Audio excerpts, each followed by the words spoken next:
बॉबी देओल की popular web series एक बदनाम आश्रम का तीसरा सीजन खूब चर्चाओं में है। सीजन 3 के आने के बाद आश्रम सीजन 4 का टीजर भी रिलीज कर दिया गया। इस टीजर में बॉबी देओल खुद को भगवान बता रहे हैं, तो वहीं एक्ट्रेस त्रिधा चौधरी, चंदन रॉय, सान्याल, अदिति पोहनकर और दर्शन कुमार भी नजर आ रहे हैं। लेकिन आपको बता दें कि इसकी स्टोरी को लेकर बहुत सस्पेंस है, जहां बॉबी देओल और एमएक्स प्लेयर ने आश्रम 4 का टीज़र शेयर कर दिया। इस टीज़र के कैप्शन में लिखा है कि बाबा अंतर्यामी है, वो आपके मन की बातें जानते हैं, इसलिए आश्रम 3 के एपिसोड के साथ आश्रम 4 की झलक भी साथ लाए हैं। टीज़र की शुरुआत में बॉबी देओल निराला बाबा के रूप में दिखाई दे रहे हैं, उनके नाम के जयकारे लगाए जा रहे हैं। इसके बाद बाबा निराला बोलते हैं, भगवान हम हैं, तुम्हारे कानों से ऊपर स्वर्ग बनाया है मैंने, भगवान को कैसे अरेस्ट कर सकते हो। टीज़र में पम्मी पहलवान के आश्रम में वापसी दिखाई गई। नए सीज़न में पम्मी दुल्हन बनती भी नजर आएंगी। टीज़र को देखकर लगता है कि इस बार बाबा निराला की करतूतों का पर्दाफाश आखिरकार हो जाएगा, वो पुलिस के हत्थे लग ही जाएंगे। मम्मी पहलवान भी कुछ बड़ा सोचकर ही आश्रम में वापस आई हैं। वहीं बाकी किरदारों को देखना भी दिलचस्प होने वाला है।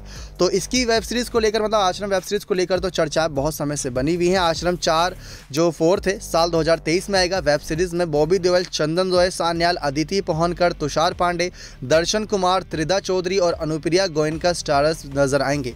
आश्रम का डायरेक्शन जो किया है प्रकाश झा ने किया है। लेकिन इसी के साथ आपको बता दें, इससे जुड़ी कुछ और जानकारी भी, जहां पर जो एक टीज़र तो रिलीज़ हुआ, लेकिन टीज़र के साथ साथ कुछ और बातें भी निकल कर सामने आई। टीज़र ने सबको काफ़ी टीज़ किया, ये हकीकत है।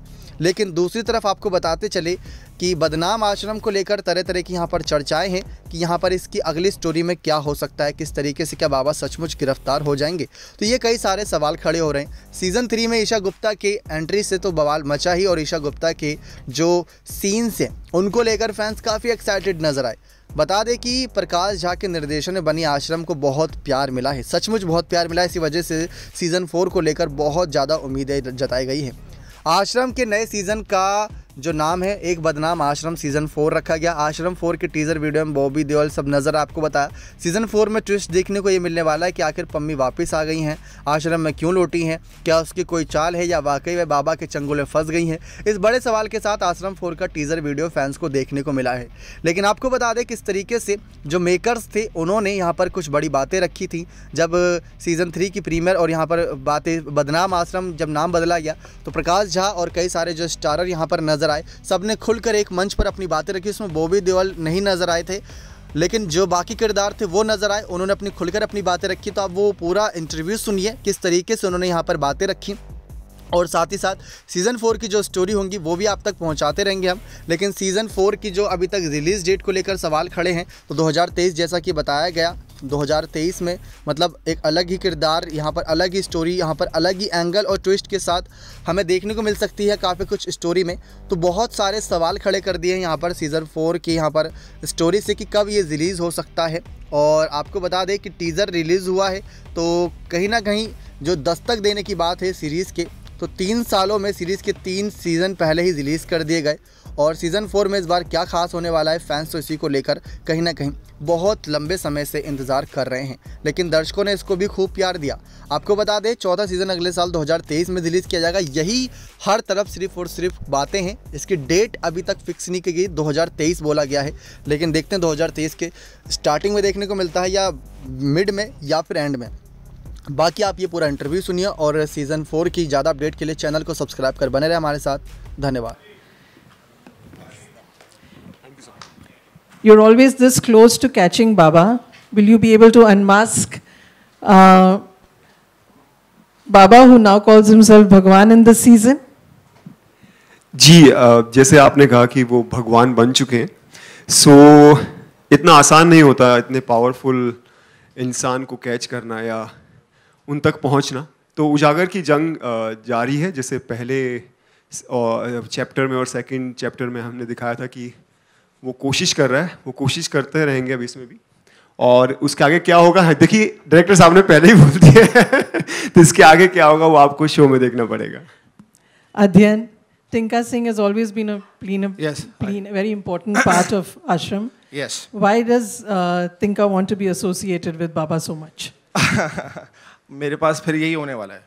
I don't think I can say much about कि टिंका सिंह के साथ अब क्या होने वाला है, बट सबसे पहले I just want to say Thank you to, of course, Prakash sir, and thank you to Gautam sir for giving me this opportunity. And I keep telling people that मैं ऐसे वक्त पे प्रकाश जी के पास गया काम मांगने के लिए जब मेरे पास काम नहीं था और कोई काम नहीं दे रहा था, और प्रकाश जी ने अपना दरवाज़ा खोला मेरे लिए और आश्रम का दरवाज़ा खोला मेरे लिए. And it was just absolutely unexpected, the kind of love that Ashram got and the kind of love Tinka Singh got in the show, and I'm going to always be eternally grateful for that. So that's number one. Number two, Tinka, of course, I'm guessing brings in some sense of relief to the show. इतना कुछ हो रहा है show में, तो टिंका के बारे में ज़्यादा तो मैं कुछ नहीं कहूँगा, but I'm just going to say it's going to be very exciting. Tinka is not just going to be, singing and fooling around this time. A lot more is going to happen in the plot with Tinka Singh. So I'm just very excited, and I'm just very grateful. And Disha Jha, of course, was one of the main reasons why I got the show. So thank you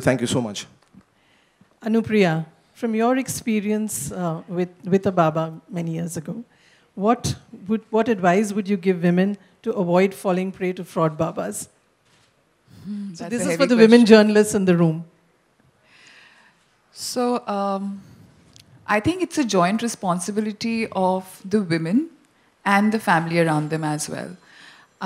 India is a country wherein we kind of get susceptible to magicians, babas, looking for magic to happen through them, or just for a spiritual journey. But spirituality is a lot to do with within. Then to just make somebody a medium, we do need people that we can look up to.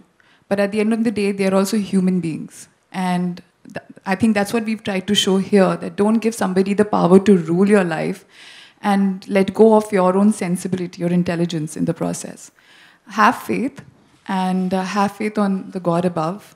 And when you're making somebody the medium, just give them that much importance while your individuality also is there enough to make the right decisions and not get carried away. So yeah, I think Ashram that way is a very, very important series. We've highlighted something that hasn't been spoken about in the past that much, and that's why I believe everybody related to it so much, because all of us have faced similar situations somewhere, and that's quite difficult to digest, but you all have, I believe. Yes, thank you. Tridha, the power structure in the ashram seems to be changing and skewing towards you. Tell us a little bit about it. First of all, Japnam, and thank you so much, MX, Prakash sir, the entire team, a wonderful cast, and thank you, audience, for being here. It feels great that we finally get to have a press meet, because post-pandemic, this must be a wonderful thing. The love our show has received, and we all are so elated to be here. Now, moving on to the character Babita that sir has given. Kya bolu? It's very important that we've just seen her like a person who just comes into like a very she probably uses her prowess and everything to do, but we'll see a lot more this season. And I guess women are given responsibilities, and I'm sure in this season you'll find that they can take over. Yeah. Interesting. Rajiv, you're the journalist who helps Pami. We have a house full of media here. How tough was it to play this role?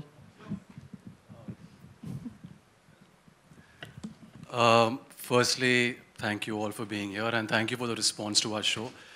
Under the captaincy of Prakash sir, the role of a journalist was easy to play because, the inputs he gave me for my character really helped me in playing my character truthfully and honestly. And, he is a journalist, and he's that sort of a human being who is practical and selfless, and he basically, without caring for his own life and limb, he goes out and helps people. When he sees somebody being exploited, he probably is one of the few people in the beginning of the series that sees the exploitation of Baba and sees Baba for who he is. So, the script was very well written. And like I said, under Prakash sir's guidance, it was easy to play the character. And it was very fulfilling to play such a part, because hardly in life are we called upon to speak for somebody, not for ourselves. We, selflessly doing something for something else, I've always wanted to do, and fortunately, through the character, I got to do that. So, thanks. Thank you.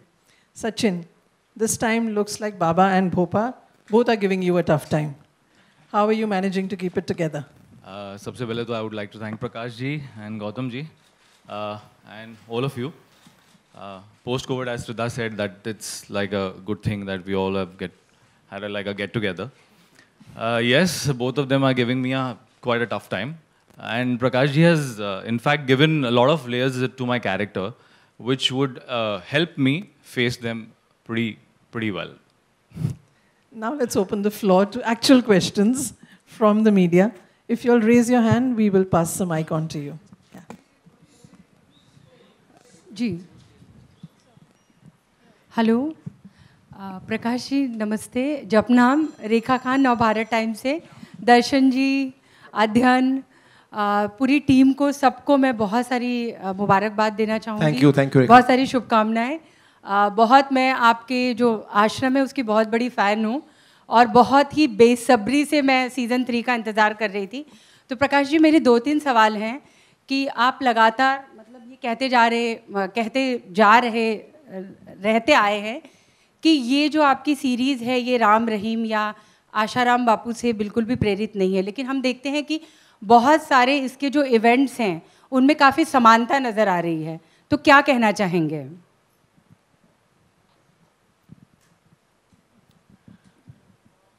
ये जो धर्म और आस्था की आड़ में, क्योंकि हमारे यहाँ जो गुरुकुल है, धर्म है, अध्यात्म है, संस्कृति है और जो गुरु हैं, इनकी बहुत गहरी और पुरानी परंपरा है। और